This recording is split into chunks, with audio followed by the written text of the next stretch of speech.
Iwo Jima, February 23, 1945. The volcanic island shakes beneath endless artillery. Gray sand, black smoke, and the low moan of wounded men roll together in the humid air. A Marine crouches behind a shattered ridge, clutching a battered field radio. Static hisses, then a calm voice cuts through it, unlike any code or cipher the enemy has ever heard. Na heshi dashi yat-e. It isn't Morse, it isn't English. It's Navajo.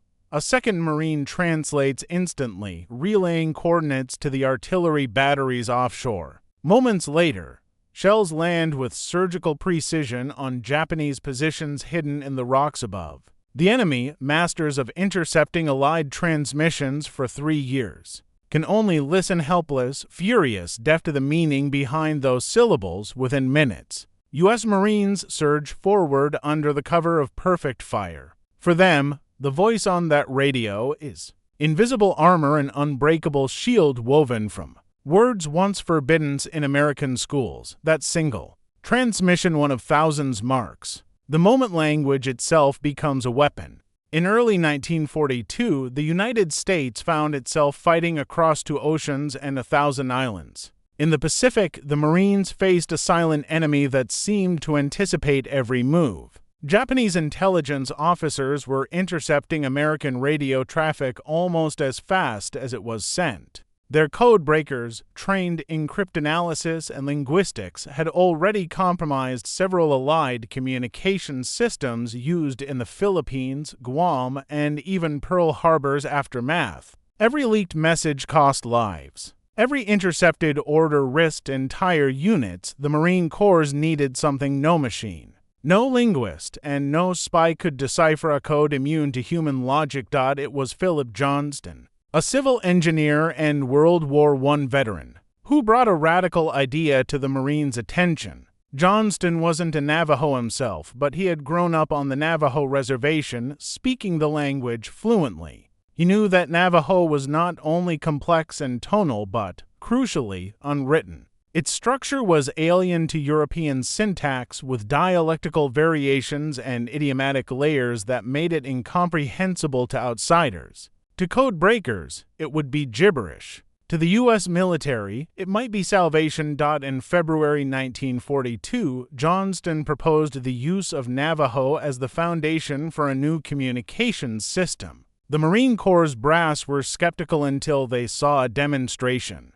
Navajo speakers were placed in separate rooms, given an English message about troop movements, and told to translate it into Navajo, transmit it, and retranslate it back into English. The entire process took less than 20 seconds. Not a single word was lost in meaning. The officers, stunned, approved a pilot program on the spot. Soon after, the first group of 29 Navajo recruits arrived at Camp Pendleton, California. Most were barely out of high school. Many came from remote chapters of the Navajo Nation in Arizona and New Mexico. A few had never seen the ocean before. Yet these young men carried inside them something rarer than any weapon, a living language untouched by the modern world. At Camp Pendleton, they were trained as Marines, riflemen first, communicators second. The military demanded perfection. They endured the same grueling physical drills, weapons qualifications, and tactical exercises as every other Marine.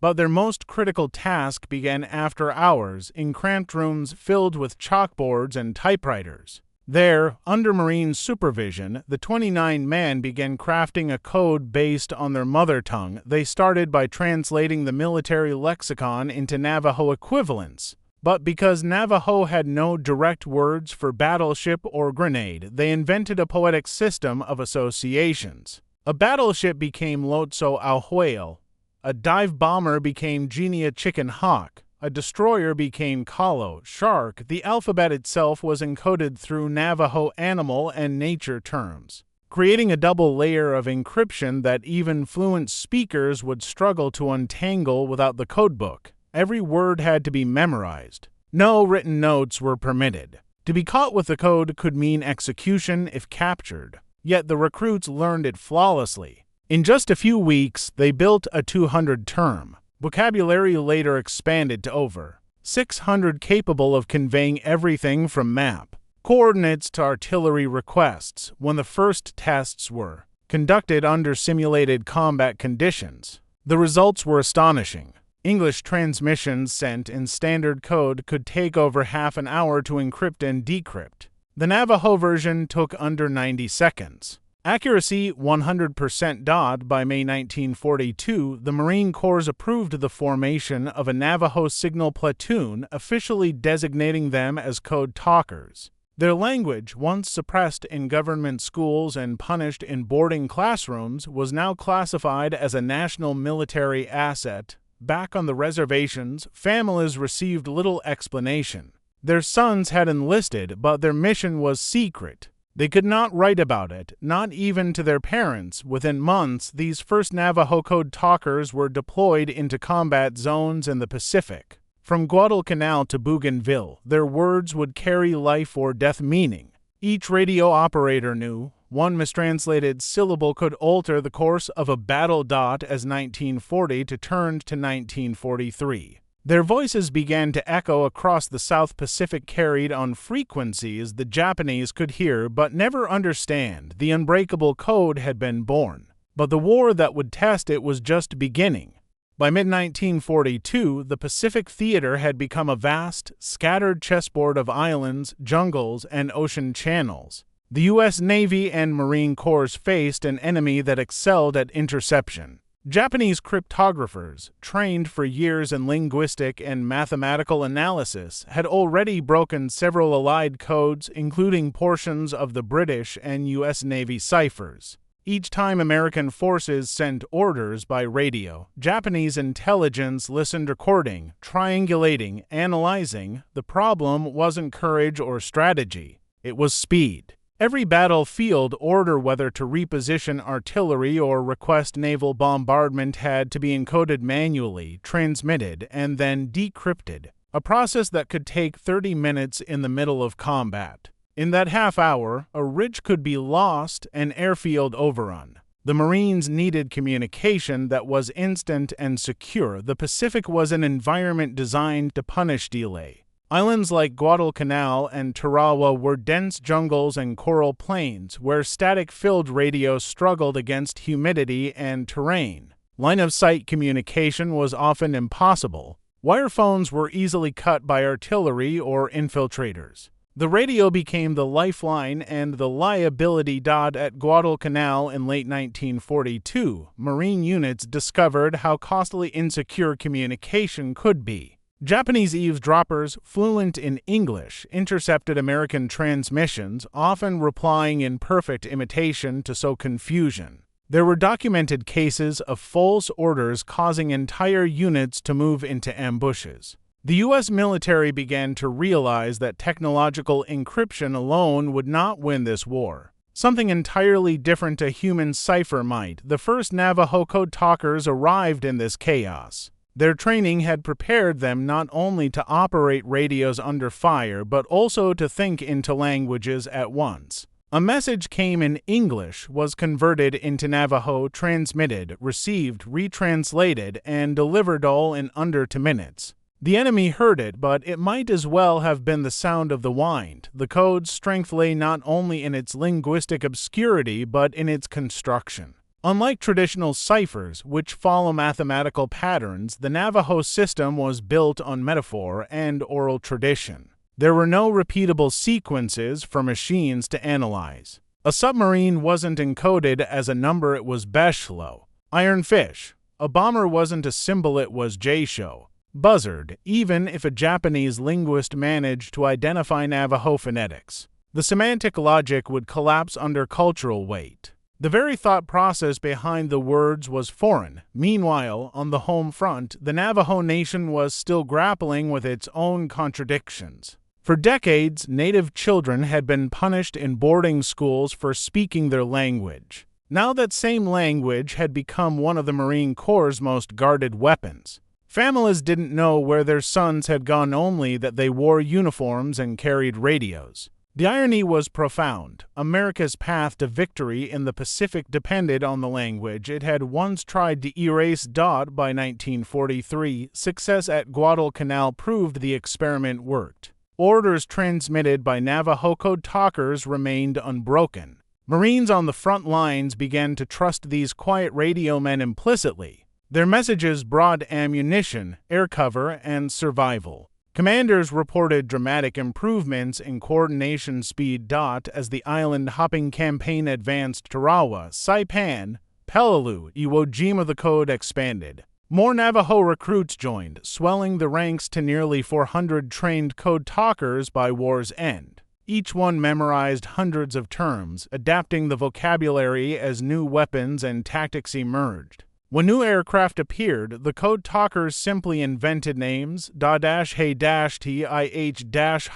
hummingbird" for a fighter plane, "Twishi-h-dtagigia spider" for a tank. The Marines never wrote the code down. There were no manuals, no books, no machines. The entire system existed inside human memory. And that, more than any cipher machine, made it invulnerable. As the Pacific campaign intensified, radio frequencies buzzed with messages in a voice the Japanese could hear but never understand. They called it the strange American language. They tried to record and decode it, but every attempt failed. For the Marines, that mystery voice meant safety, precision, and trust. For the Japanese, it was the sound of confusion spreading across the airwaves of war.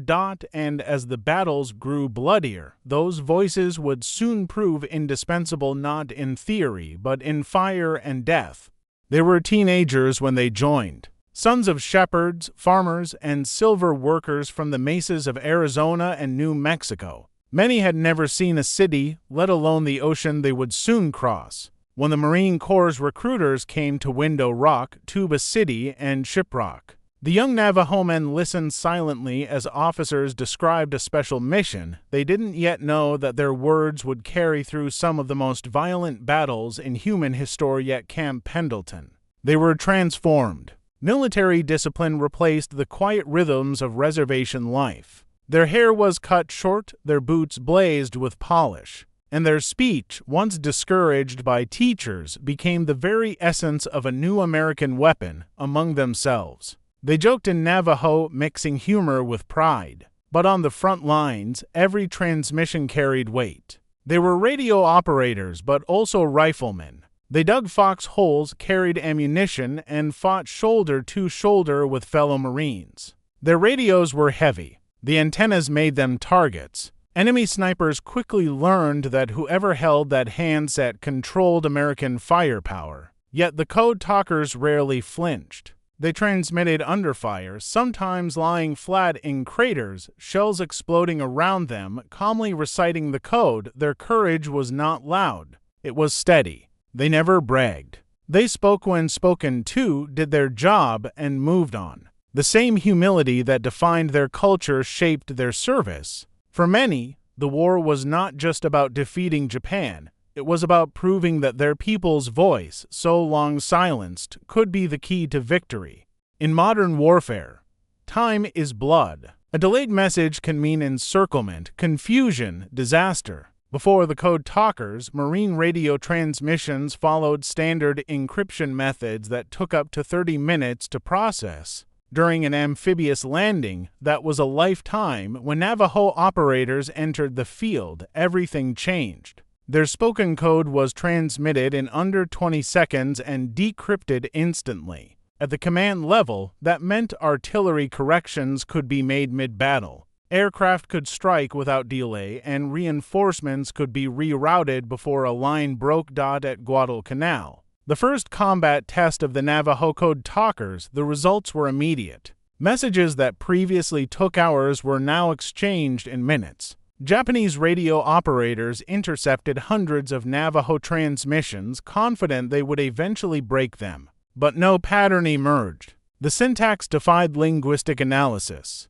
Even when they captured U.S. radios, the Japanese found themselves listening to messages that sounded like no human language they'd ever cataloged. By 1943, Marine commanders were quietly redesigning their communication structures around Navajo efficiency. One platoon commander later recalled, "We could move artillery on a dime." The enemy never got ahead of our timing again. At Saipan, a single Code Talkers transmission redirected naval bombardment onto Japanese positions, threatening to cut through a Marine flank. The adjustment came so fast that officers thought it was an error, until the Japanese advance evaporated under precise fire.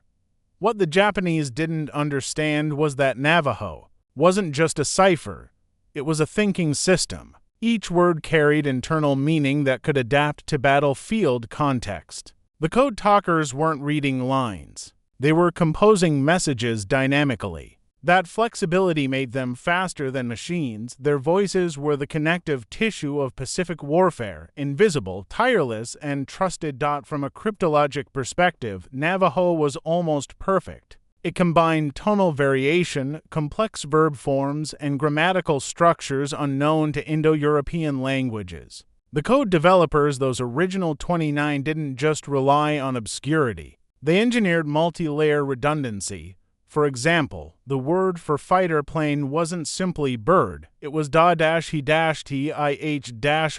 hummingbird, signifying speed and maneuverability. The choice wasn't random. It embedded meaning recognizable only to fellow speakers. Each term served as a mnemonic key, connecting visual imagery to tactical vocabulary. To encode the alphabet, they used multiple Navajo words per letter to prevent frequency analysis. A could be wolachi ant, bilasana apple, or tsc nil ax. This ensured that even repeated messages appeared different to any listener. The linguistic purity of Navajo, its isolation from other languages, meant no dictionary existed for outsiders. The few anthropologists who had attempted to record it before the war had only scratched the surface. The U.S. government quickly classified all linguistic materials related to Navajo for the duration of the conflict. Japanese codebreakers, some of whom spoke dozens of languages, tried everything. They recorded transmissions, slowed them down, and compared syllable patterns. But Navajo's structure had no familiar anchor, no gendered nouns, no plural markers in the usual sense, and verbs that could shift meaning through tone and prefix. One Japanese cryptanalyst reportedly concluded it must be a machine, not a man. For the Code Talkers, that misunderstanding was their greatest advantage. Their speech, quick, melodic, rhythmic, sounded natural, almost casual. Yet within each phrase lay coordinates, unit movements, casualty reports, and strategic commands. They had turned the essence of oral culture into a digital-era code before digital even existed. The Marine Corps is an institution built on discipline and skepticism. When a new system arrives, it must prove itself under fire. The Navajo Code Talkers had their first real test under Major General Alexander A. Vandegrift at Guadalcanal. He was cautious but open-minded. Within weeks, reports came back that Navajo operators were transmitting flawlessly under combat. Vandegrift sent a direct commendation. They have performed beyond expectations as their reputation grew. Commanding officers began to rely on them not just for coded transmissions, but also for tactical coordination. Some generals personally requested Code Talker units for major assaults. However, leadership wasn't always enlightened. Some officers, unaware of the program's secrecy, mistook Navajo speech for Japanese and nearly ordered their arrest. In one instance on Bougainville, a Navajo operator was detained at gunpoint until another Marine intervened. It was an early reminder that even within the same uniform, understanding had limits. Still, respect grew.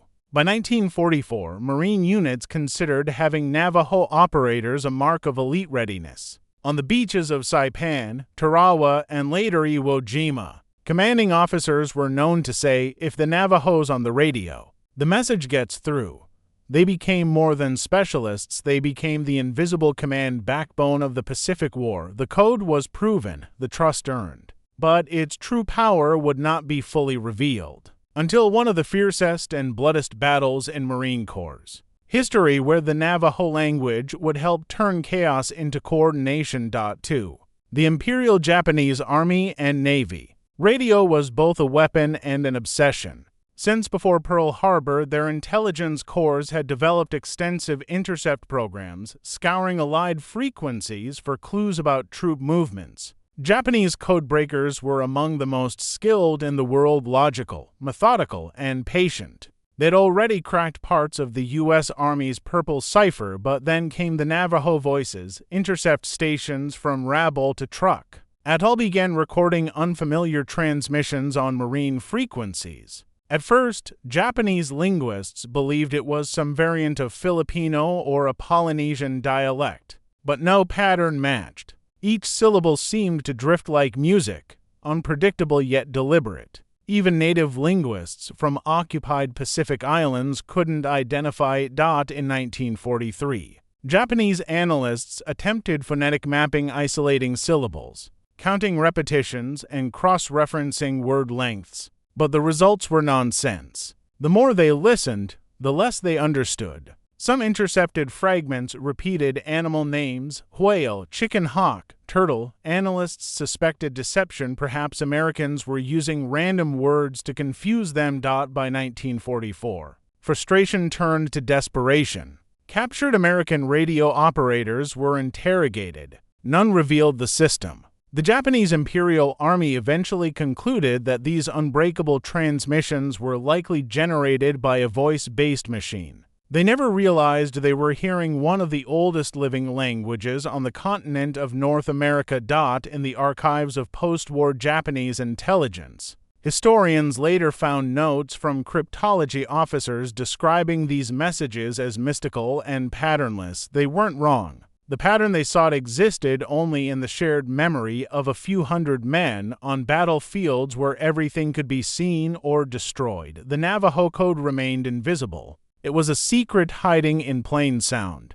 The story of the Code Talkers is also the story of America's contradictions. Only a generation earlier, U.S. government boarding schools had banned native languages. Navajo children were punished, beaten, humiliated for speaking the words of their ancestors. Teachers demanded they abandon their culture and become civilized. Now, those same words, the very ones beaten out of classrooms, were saving American lives. For the Navajo recruits, the irony was inescapable. Some had scars from those schools. Yet, when the Marine Corps asked them to build a code, they obeyed without bitterness. They saw service as duty, as honor, and as a chance to prove that their people's voice belonged in the story of America. During the war, they were often segregated or misunderstood by their fellow soldiers. Few outside their units knew what they actually did. Some Marines called them Indian talkers, unaware that every syllable they spoke was protecting them.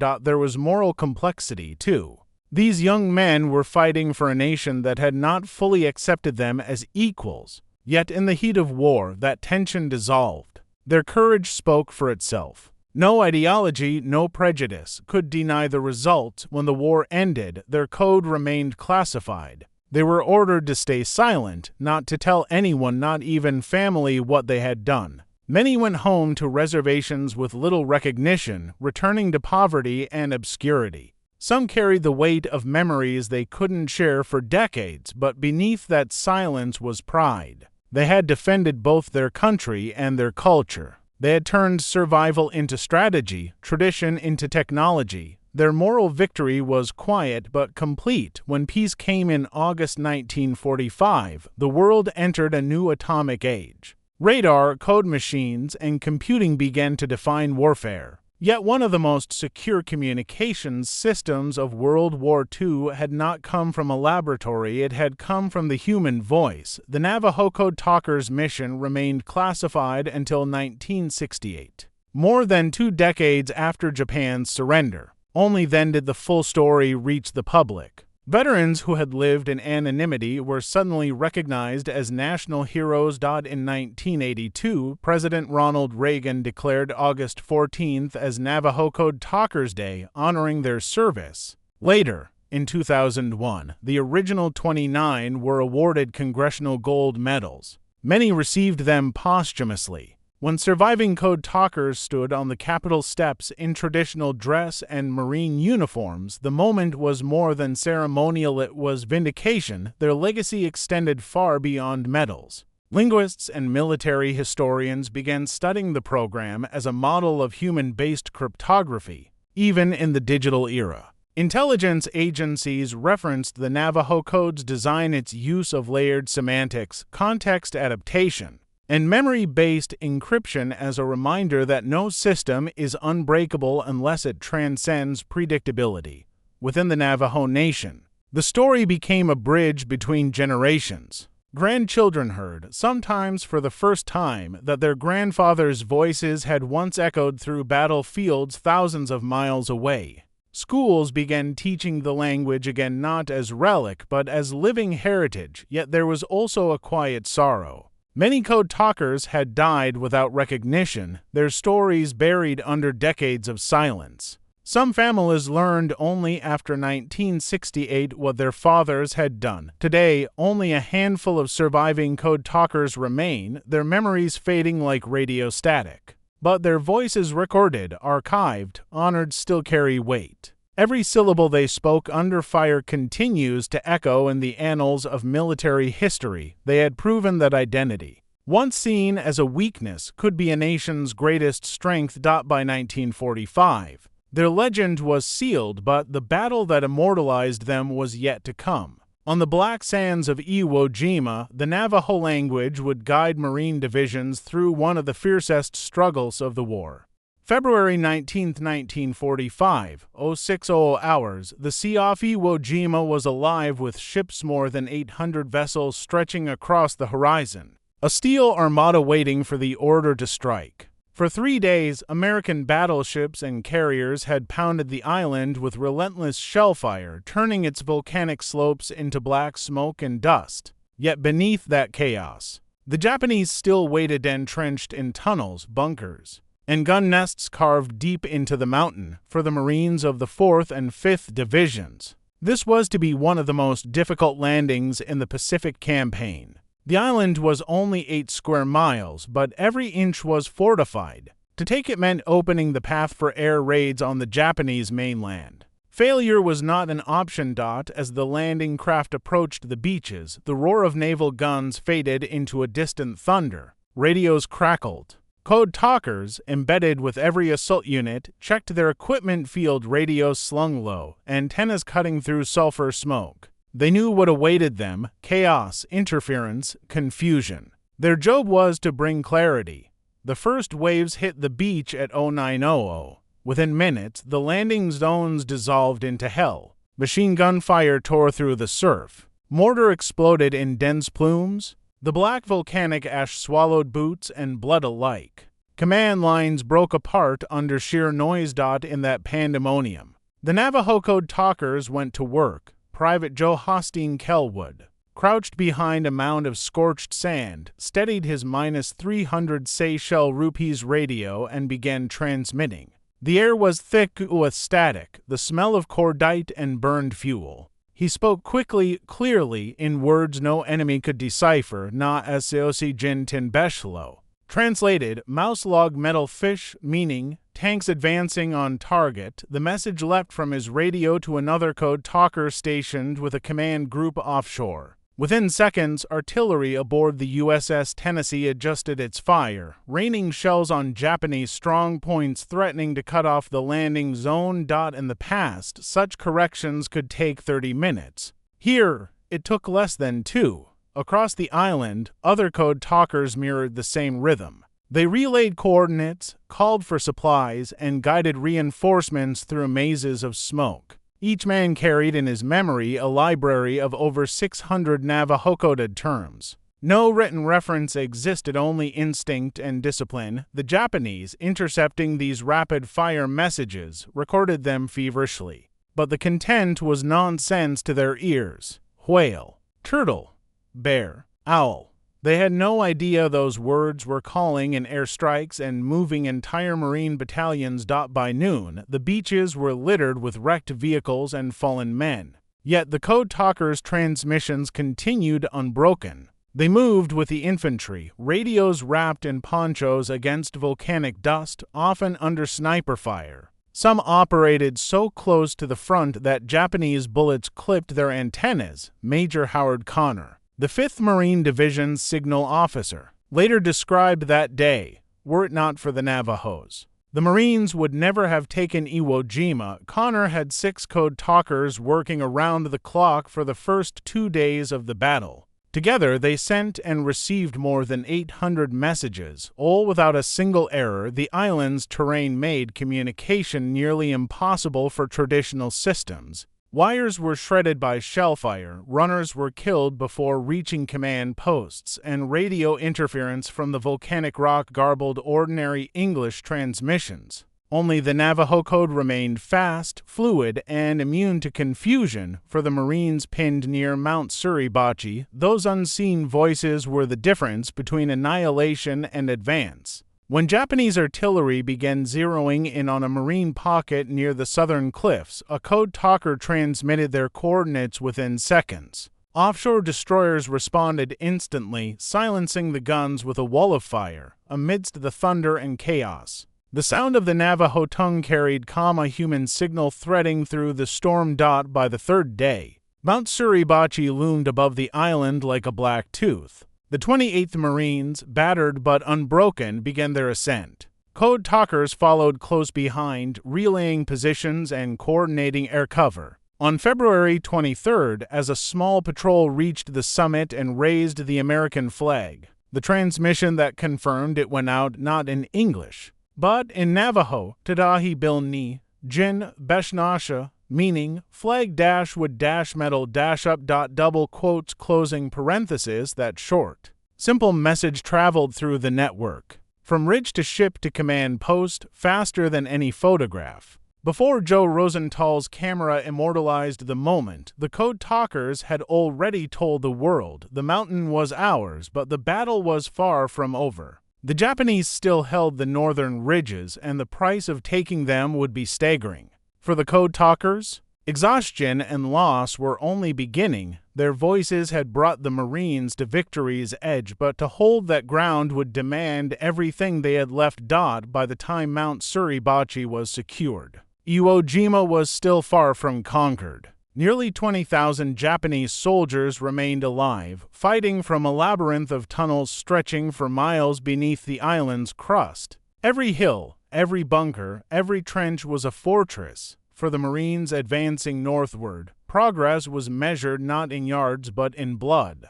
The volcanic dust swallowed men and machines alike. Communication lines burned out, and chaos threatened to overrun coordination. It was here, in this relentless crucible, that the Navajo Code Talkers reached their moment of ultimate trial. Sergeant Major Howard Connor's 6 Navajo operators had already gone nearly 72 hours without rest. They worked in rotation, 1 transmitting, 1 receiving, 1 guarding, and 3 shifting between units to maintain continuous flow. The enemy bombardments often knocked out power or severed antenna lines. Each time, the code talkers adapted, splicing cables under fire, shielding radios with their own bodies when explosions drew near. In one instance, a forward observation team found itself surrounded near Hill 36A, where Japanese counterattacks were so fierce that even stretcher bearers couldn't reach the wounded. A Navajo Code Talker, PFC, Roy Begay, continued transmitting coordinates for defensive artillery despite the position being overrun. His calm, steady cadence spoken in the sacred syllables of his ancestors guided the fire missions that eventually broke the Japanese assault. He survived the day, barely, with fragments of shrapnel embedded in his pack. Elsewhere, Code Talkers were moving with flamethrower units clearing caves. The noise was deafening. Radios jammed with static, yet their encoded messages never faltered. They translated chaos into order. Where English transmissions could take minutes to encode and decipher with cumbersome ciphers, Navajo messages moved instantly, for the first time in the Pacific War. Command realized that language itself had become a weapon. The Japanese, still intercepting these mysterious communications, redoubled their efforts to decode them. Intelligence officers aboard captured listening stations in Shishijima compiled recordings, searching for repetition or structure. What they heard seemed random, natural, organic, alive. They couldn't isolate patterns because the Navajo language defied phonetic prediction. It was tonal, contextual, layered with metaphor. Words changed meaning depending on rhythm, intonation, and the speaker's lineage. No Japanese linguist had ever encountered anything like it, even if they captured a Navajo speaker without cultural grounding. Translation was impossible. And so, while Japanese cryptographers dissected meaningless recordings, the Marines on Iwo Jima used those same syllables to orchestrate one of the most complex battlefield operations in U.S. Marine Corps' history during the final assault northward. 3 entire divisions were moving simultaneously under constant enemy fire. Coordination depended entirely on radio. On March 3, 1945, the Navajo network transmitted more than 1,200 messages in a single day, none compromised, none mistranslated. Major Connor's after-action report was blunt. No errors were made in the transmission of the messages. Speed and accuracy were exceptional under combat conditions. Behind that military phrasing lay a truth far more profound. For centuries, the Navajo people had been told their language was primitive and suitable for modern life, unfit for education, unworthy of respect. Yet here, amid the world's most mechanized war, it had become the only language that could save lives and secure victory. The irony was staggering. What the U.S. government once tried to erase had become its most perfect shield. When Iwo Jima finally fell on March 26, 1945, it was a victory earned at unbearable cost: nearly 7,000 American dead and over 20,000 Japanese killed. But beneath those numbers was something invisible yet enduring, a code that had held fast under fire, a voice that no empire could silence. As the surviving code talkers packed their radios and waited for redeployment, some of them stood at the island's edge, watching the Pacific tide roll in. To them, the sea was a long echo of home. They had spoken the words of their grandfathers in a place their ancestors could never have imagined, and in those words, Ashki, Ta, Yatsi, Jin, Nat CSI, they had woven a code that carried the weight of 2 worlds, one ancient, one at war. The Battle of Iwo Jima was over. But for the Navajo Code Talkers,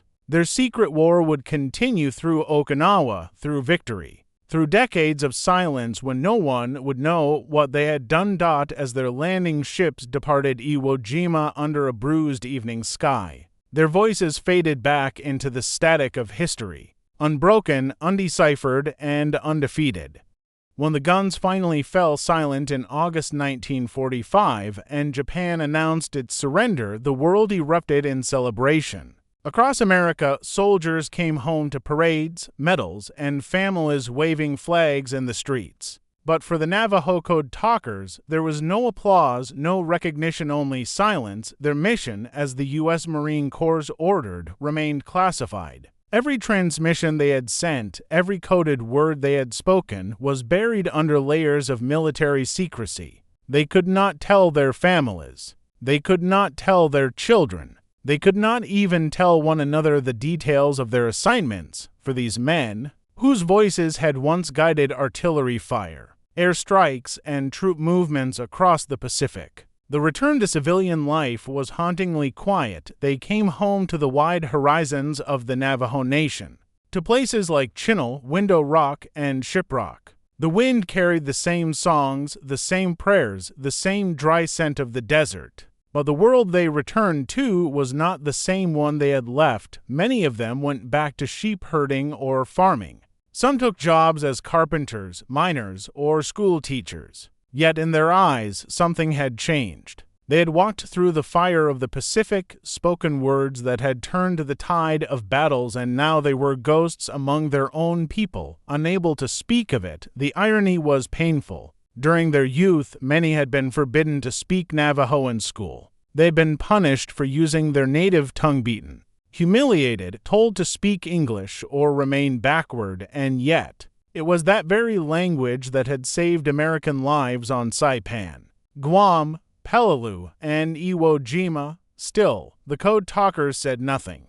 They obeyed their orders. Even when friends asked about the war, they offered only fragments. We talked on the radio. they would say, or "I worked with the Marines," nothing more. The military's reasoning was clear. The Navajo Code was so effective, so unbreakable, that it might be needed again. And indeed, versions of it were quietly used during the Korean War and even parts of Vietnam. But for the men themselves, the secrecy carried a heavy cost. Many wrestled with trauma in isolation. The thunder of shells and the screams of battle echoed in their minds, unheard by those around them. They were proud, yet unacknowledged. Victors, yet invisible. In 1948, when Congress debated veterans' benefits and honors, few in Washington even knew the Navajo Code Talkers existed. Their names were absent from reports, their contributions omitted from official histories. It wasn't until decades later that fragments of their story began to surface.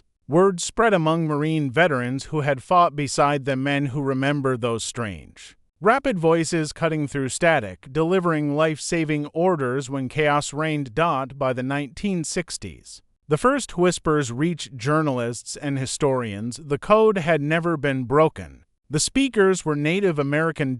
And still, the Code Talkers themselves stayed silent. They had given their word. For nearly 25 years, the U.S. government maintained the secrecy of the Navajo Code. Only in 1968, a generation after the last shots of World War II, was the program finally declassified. By then, many of the original 29 Code Talkers were old men. Some had already passed away without ever being recognized for their service. Others had gone through life quietly carrying medals that bore no explanation, but when the truth at last emerged, it stunned the world. The Navajo language, spoken by fewer than 200,000 people at the time, had built a code that defeated every cryptographic system Japan could devise. Not a single message was ever decoded. Not one.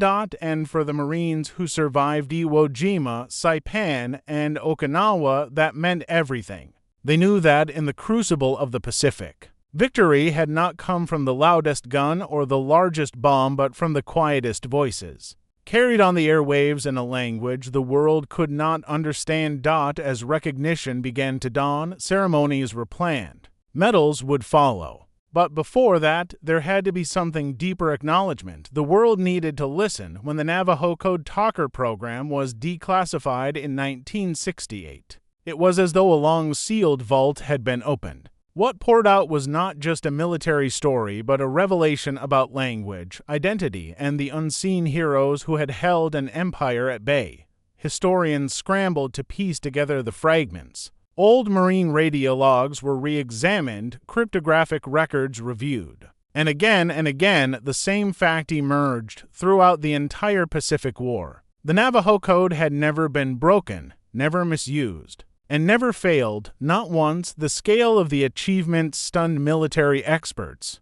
Cryptographers at the National Security Agency would later admit that, even with modern computers, the Navajo Code based on tone, syntax, and conceptual mapping would take years to crack without knowing the cultural logic behind it, and that was the secret. The code was not just a language. It was a worldview, a system of metaphor shaped by centuries of oral tradition, where the word for tank might be Cheidagahi, tortoise, and battleship might be Lotso a whale. The code breathed with meaning born of the land itself. When the truth finally reached the public, America began to listen with awe. In 1982, nearly 4 decades after the war, President Ronald Reagan signed a proclamation declaring August 14th Navajo Code Talkers Day. At the ceremony, several surviving veterans stood in the White House, wearing their red caps and traditional turquoise jewelry. Many spoke softly, some in English, others in Navajo. For the first time, the nation they had defended with their voices was speaking back to them with gratitude. Years later, in 2001, the highest honor of all arrived. The original 29 Navajo Code Talkers, the men who had created the code from scratch, were awarded the Congressional Gold Medal, while all subsequent Code Talkers received the Silver Medal. One by one, their names were read aloud. Some were long gone. Others stood trembling with emotion. As they received their medals, the Marine Corps' band played softly behind them. Tears welled in the eyes of generals, senators, and families who had never truly known what these men had done. Among them was Chesternez, the last surviving member of the original 29. He later reflected, "When I was young, they told me not to speak Navajo. They punished me for it. But my language was my weapon. My voice was my rifle. That's what won the war." That line would echo through generations across the Navajo Nation. Memorials were built, granite walls etched with names, statues cast in bronze depicting a Marine crouched with a radio, whispering words into the unseen air. Schools began teaching the history that had once been hidden. Children who had once been told to forget their language now learned to honor it, and beyond the reservations, the story reached classrooms, documentaries, and museums around the world. The once suppressed voice of a people had become a symbol of resilience and genius. Even within the U.S. military, the Code Talkers' legacy reshaped communication philosophy. Their story became a case study in how human culture could defeat machines, how language, at its deepest level, was not just information, but identity. Yet for the Code Talkers themselves, recognition came with quiet humility. Many refused to call themselves heroes. They said they had simply done their duty as Marines, as Navajo, as Americans. By the 2010s, most of the original Code Talkers had passed on. Their funerals were attended by Marines in dress blues, tribal elders in ceremonial dress, and children holding small flags. The sound of Navajo prayers mingled with the notes of taps echoing across red cliffs and desert mesas. And though their radios have long since gone silent, the echo of their words endures. Each August 14th, across Navajo land, ceremonies still begin with the same quiet cadence that once carried through gunfire and chaos. Dine bizad nehabishbi hain du bahain in the Navajo language. We speak with strength and with honor. The men who once whispered coded words across the Pacific now speak to the future. Their language, once banned, then weaponized, now revered, became a bridge between two worlds, ancient and modern, indigenous and global. Their code had no key. Their courage had no translation, and their legacy has no end.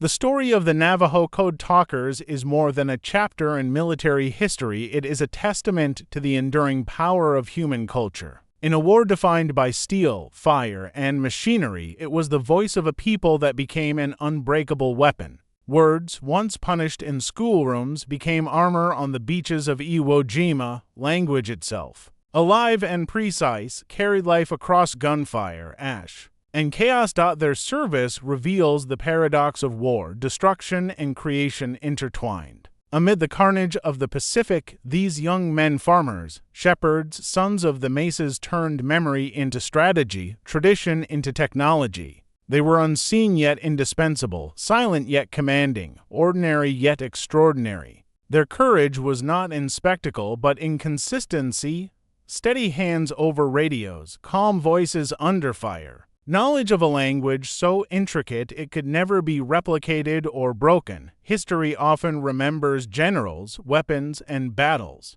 Yet the Navajo Code Talkers remind us that victory also comes from the subtle, the human, the unseen. Their code was not written in books or etched in machines. It existed in thought, in memory, in the unyielding rhythm of a people speaking to protect others beyond the battlefield. Their story carries a moral resonance. It challenges assumptions about what is valuable, what is powerful, and what is lasting.